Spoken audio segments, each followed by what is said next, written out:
And good morning to all of you, friend. In the previous lecture, we already started the chapter number 6, that is the market.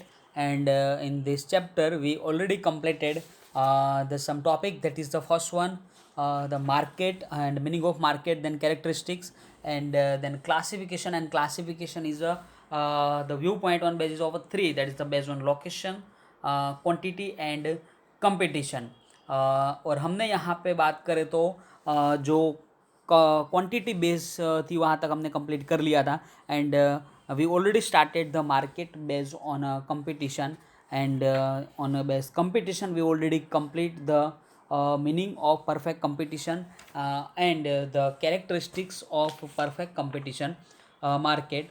And in this session we will going for our next question, that is a monopoly market. And please friend, come on page number 66, and you can see the chart, that is the classification of market. And classification of market in two parts. The first one, that is a perfect competition, and the second one, that is the imperfect competition.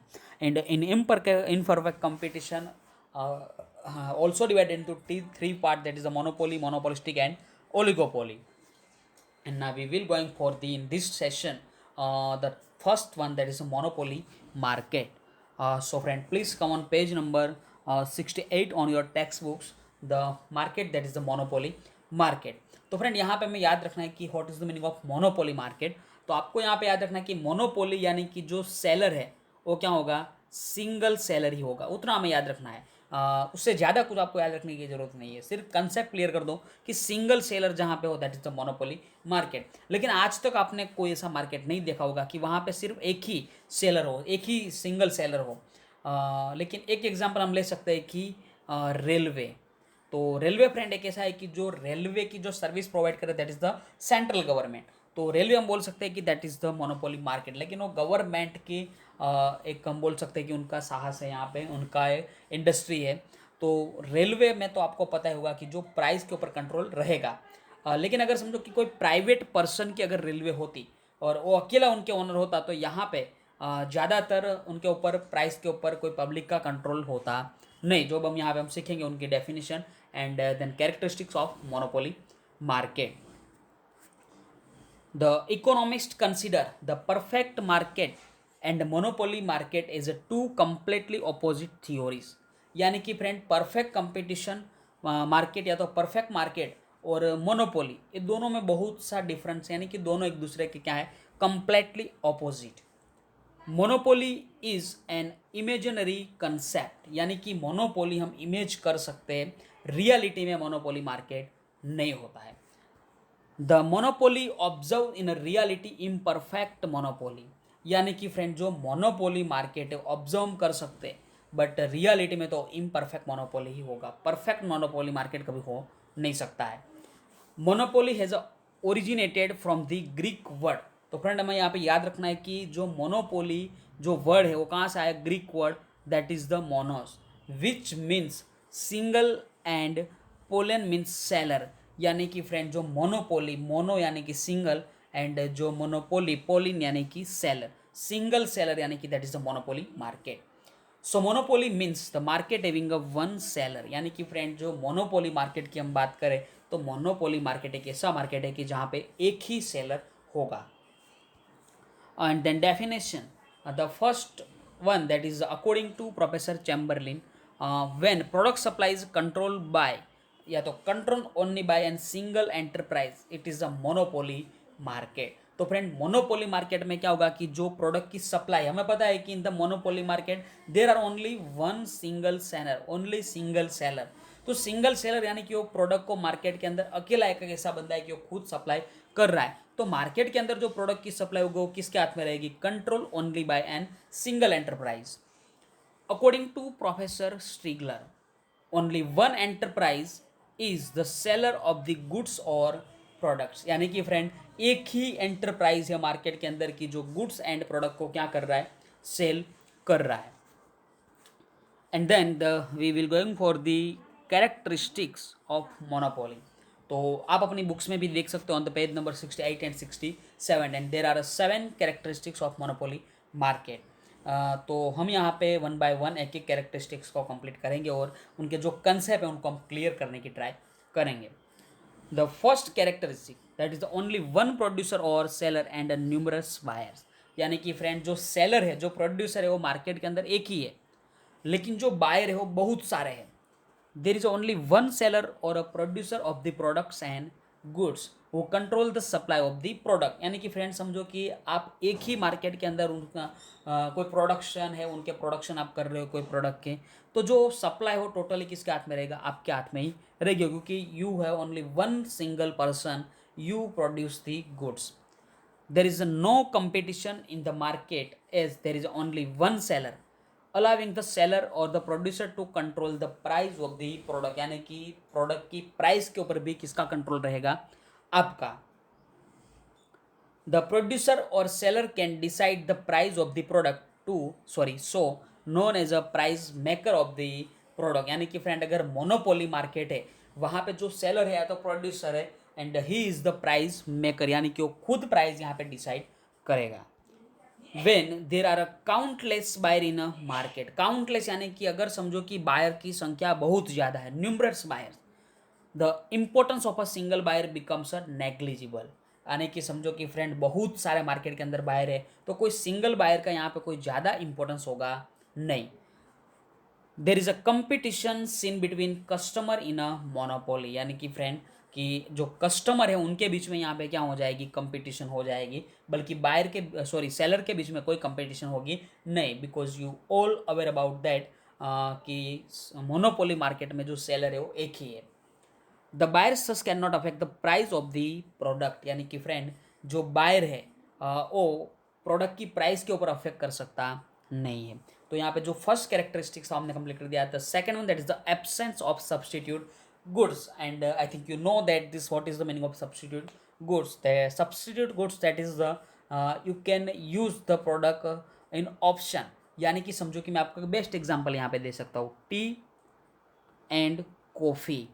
और उससे भी अच्छा substitute goods को आपको चाहिए तो Activa और Jupiter. तो फ्रेंड यहाँ पे बेस्ट एग्जांपल है सब्स्टिट्यूट एक्टिवा एंड जुपिटर. तो मोनोपोली मार्केट के अंदर सब्स्टिट्यूट गुड्स भी नहीं होंगे. यानी कि अगर एक्टिवा अकेली मार्केट के अंदर है तो यहाँ पे बाकी की कोई कंपनी की एक्टिवा के जैसी वो जो स्कूटी प्रोडक्शन करते हैं वैसा कोई मैन्युफैक्चरिंग नहीं है. There is an absence of substitute goods in a monopoly, but as in reality there is an imperfect monopoly. There is an absence or ignorance of to close substitute. यानी कि friend जो perfect monopoly market है या तो monopoly market के अंदर जो close substitute है that is the Activa and Jupiter. तो यहाँ पे जो क्लोज सब्सटीट्यूट प्रोडक्ट यहाँ पे एब्सेंस होगी, यानी कि नहीं होगी. There may be a rare possibility और सिमिलर प्रोडक्ट अवेलेबल. यानी कि फ्रेंड मार्केट के अंदर ऐसी सिमिलर प्रोडक्ट अवेलेबल हो सकती है रेयर केस में.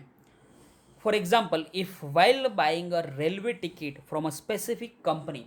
यानी कि फ्रेंड समझो कि आप रेलवे टिकट बाई कर रहे हो कोई स्पेसिफिक कंपनी के पास से for a specific time to a specific location, the ticket is unavailable, then there is no possibility of having a similar और a substitute ticket to the location. यानी कि फ्रेंड आपको जो आपका डेस्टिनेशन है उनके लिए आपको अगर सिमिलर टिकट नहीं मिल रही है, but one can try those a possibility to traveling by aeroplane on the same time to the same location. तो यहाँ पे आप देख सकते हो कि there are available of the substitute goods. तो फ्रेंड यहाँ पे हमने मोनोपोली मार्केट की सबसे पहले meaning, then definition and then to characteristics. The first one that is only one producer और seller and numerous buyers, that is uncountable या तो countless buyer in the market. And the second one that is the absence of substitute goods, and substitute good that is you can use any option. So friend please within 2 and 3 minutes read the meaning and then definition and then the two characteristics, that is only one producer and numerous good and then absence of substitute goods, and then we will going for the next characteristics of monopoly. Please read it. Continue.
Okay, friend.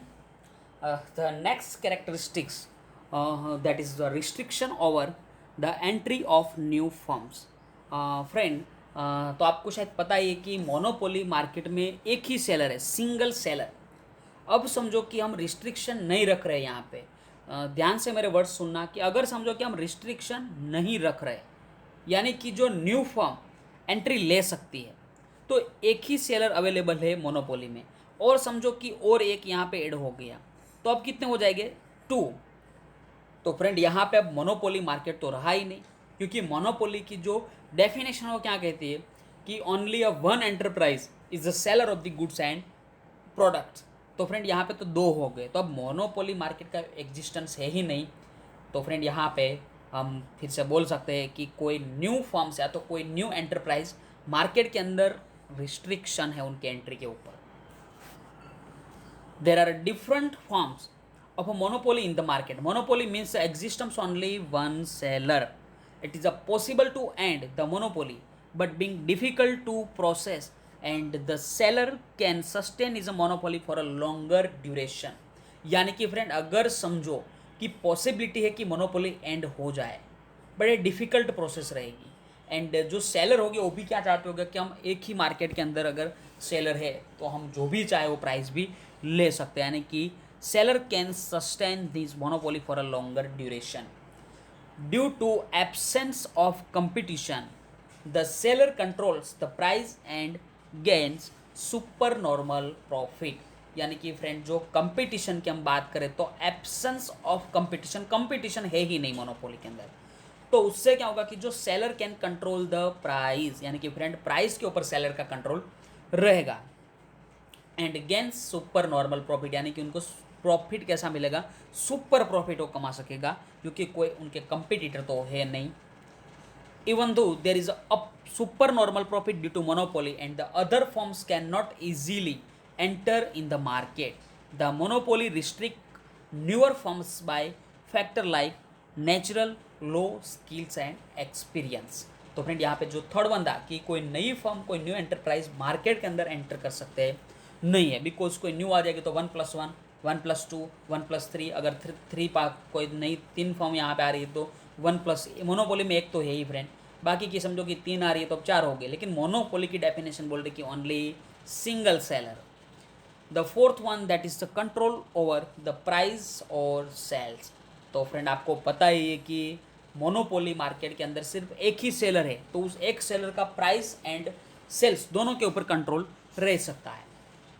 To gain maximum profit, the seller controls the supply of the product, but the seller cannot control both the price and sales of product. यानी कि friend समझो कि अगर हम भले single seller हो market के अंदर, तो हम या तो प्राइस को कंट्रोल में ले सकते हैं या तो सेल्स को ले सकते हैं, दोनों को हम कंट्रोल में नहीं रख सकते। टू सेल लेस यूनिट्स और product the firm sets higher price. यानी कि फ्रेंड अगर समझो कि आपको प्राइस ज़्यादा रखनी है तो आपको पता है कि आपका सेल्स क्या हो जाएगा? कम। और अगर समझो कि आपको बहुत ज़्यादा sell more units of products, the firm must set lower price of the product. यानी कि अगर आपको ज़्यादा सेलिंग यूनिट के करने हैं तो आपको प्राइस क्या करनी पड़ेगी? Low. To sell a large number of unit of products with a high price is not possible. यानी कि फ्रेंड आप प्रोडक्ट के ऊपर ज़्यादा प्राइस रिकवर कर सकते नहीं हो। The fifth one that is the super normal profit. In monopoly market producer and seller are the same, क्योंकि फ्रेंड एक ही मार्केट के अंदर सेलर है तो जो भी प्रोड्यूसर कर रहा है वही सेलर होगा। The seller can gain super normal profit without any competition in both the shorter and longer time period. तो friend you know that in the monopoly market there is no any competitor of the single seller, so the seller can gain the super normal profit from the market in any competition in both the shorter and longer time period. The seller can put a high price on the producer as a compared to the total expense, thus gaining a super normal profit। यानी कि friend जो seller है वो यहाँ पे ज़्यादा price रखेगा, किससे? तो टोटल एक्सपेंस है। समझो कि जो सेलर है यहाँ पे उनकी प्रोडक्ट के नाम हम यहाँ पे दे रखे हैं, ए प्रोडक्ट, उनकी प्रोडक्ट के नाम है ए, और उसकी कॉस्ट हो रही है 10 रुपीज़ में प्रोडक्ट बन जाती है, तो सबसे ज़्यादा प्राइस रखेगी यानी कि 30 रुपीज़। तो आप देख सकते हो कि 20 rupees that is the super normal profit and is earn by the single seller in a monopoly market. The next one, that is the price discrimination. Due to absence of any competition, the seller can set a different price on the same product. तो friend price discrimination यानी कि आप अलग अलग customer के पास से अलग अलग प्राइस रिकवर कर सकते हो डिपेंडिंग ऑन इट्स यूज और form. The seller thus can gain higher profits using a concept of price discrimination. Example, doctor. आपको पता है कि डॉक्टर सामने कैसा बंदा आ जाता है उनके ऊपर अपनी फीस रिकवर करते हैं. And the last characteristic that is the firm is a industry. तो फ्रेंड यहाँ पे आपको पहले फर्म और इंडस्ट्री दोनों का कंसेप्ट आपको क्लियर होना चाहिए. मैं आपको दोनों का कंसेप्ट एक आपको क्लियर करवा रहा हूँ यहाँ पे. What is the meaning of firm and industry, दोनों में डिफरेंस है. समझो कि कोई, यहाँ पे हम एग्जाम्पल्स हम समझते हैं कि SBI, एक्सिस, यूनियन. तो फ्रेंड ऐसी बहुत सारी बैंक है मार्केट के अंदर. तो हम सिर्फ SBI को कंसीडर करें तो it is a firm. SBI is a firm. सिर्फ अगर हम एक्सिस को कंसीडर करें तो एक्सिस इज़ अ फर्म. सिर्फ यूनियन को हम कंसिडर कर रहे हैं तो यूनियन जो एक फर्म है. एक्सिस जो अपना पर्टिकुलर फर्म है. SBI इज ऑल्सो एक पर्टिकुलर फर्म. लेकिन हम सभी बैंक्स को अगर एक करते हैं तो एक बैंकिंग इंडस्ट्री बनती है. ये पूरी की पूरी इंडस्ट्री. तो आप देख सकते हो कि यहाँ पे अगर हम सिंगल SBI को ले that is the only firm. सिर्फ एक्सिस को ले तो फर्म. सिर्फ यूनियन को ले तो फर्म. सिर्फ ICICI को ले दैट इज़ द फर्म. लेकिन सभी बैंक्स हम क्या बोल सकते हैं कि बैंकिंग इंडस्ट्री, यानी कि सभी बैंक यहाँ पे कवर हो जाती है. अब समझो कि बैंकिंग इंडस्ट्री के अंदर सिर्फ एक ही बैंक है, यानी कि मोनोपोली मार्केट है नहीं, लेकिन हम यहाँ पे अजम्पशन कर रहे हैं. और पूरे इंडिया के अंदर एक ही बैंक है SBI. दूसरी कोई बैंक ही नहीं है. गवर्नमेंट ने सभी बैंक्स को बंद कर दिए, सिर्फ एक ही बैंक रखी दैट इज द SBI. सभी बैंक को एक करके SBI रखी. तो SBI वो अपने हिसाब से तो फर्म है, लेकिन पूरी जितनी भी बैंक्स हैं यहाँ पे हम सबको इकट्ठे करें तो ये क्या बन जाती है, इंडस्ट्री. लेकिन अब मार्केट के अंदर एक ही SBI सेलर है, एक ही सर्विस प्रोवाइडर है, तो कोई बाकी की बैंक्स तो है नहीं. तो हम बोल सकते हैं कि SBI is a firm and SBI is also industry and that's why firm is a industry. Ideally, a firm is an independent unit of production, while the industry is the collection of the firm producing the same products. यानी कि friend जो industry की collection of the firm, यानी कि जितने भी firms है market के अंदर जो सेम प्रोडक्ट्स प्रोड्यूस कर रहे हैं उनकी बात कर रहे हैं. However, in a monopoly, the producer and the seller are same. यानी कि मोनोपोली मार्केट में जो प्रोड्यूसर है वही क्या होगा, seller. So the collection of a firms can also consider a single firm. यानी कि friend you know that in the monopoly market there are only a single firm, single seller, single producer and that's why the firm is a industry. तो friend यहाँ पे जो हमने अलग अलग बाकी के 5 कैरेक्टरिस्टिक्स है, पहले मैंने आपको meaning and then definition and then characteristics, जिसमें पहले 2 that is the absence and only a one producer और सेलर, और बाकी के जो 5 यहाँ पे कैरेक्टरिस्टिक्स है, restriction over the entry of new firms, control over the price और sales, super normal profit and then price discrimination and firm is a industry. तो यहाँ पे मैं आपको 5 मिनट का टाइम दे रहा हूँ. Within 5 minutes read the whole 5 characteristics with the 2 that is the 1 for producer and absence of substitute goods. So friend, please read the whole characteristics of monopoly. Read it.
Hello, friend.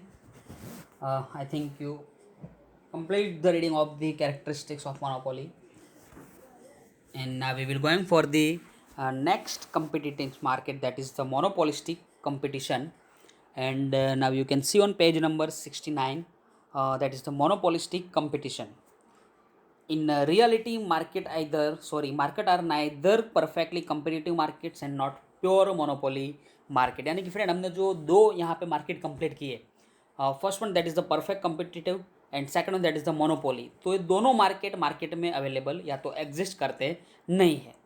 A mix form of both is a found. यानी कि दोनों का जो mix हम करें, monopoly and perfect competitive, there is a coexistence of partially monopoly and partially perfect competition in a market. यानी कि pure monopoly भी नहीं है एंड प्योर कंपिटिटिव मार्केट भी नहीं है, यानी कि पार्शियली है दोनों, which is known as a monopolistic competition. यानी कि फ्रेंड दोनों का यहाँ पे मिक्सिंग अवेलेबल हो रहा है, ऐसा हम बोल सकते हैं.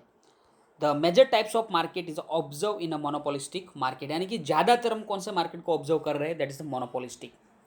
Monopolistic competition definition according to Professor Chamberlain, perfect competition and perfect monopoly coexist in a market known as a monopolistic market. तो फ्रेंड सिंपल है कि परफेक्ट एंड परफेक्ट मोनोपोली दोनों का जो को एग्जिस्ट हो रहा है, दैट इज द मोनोपोलिस्टिक.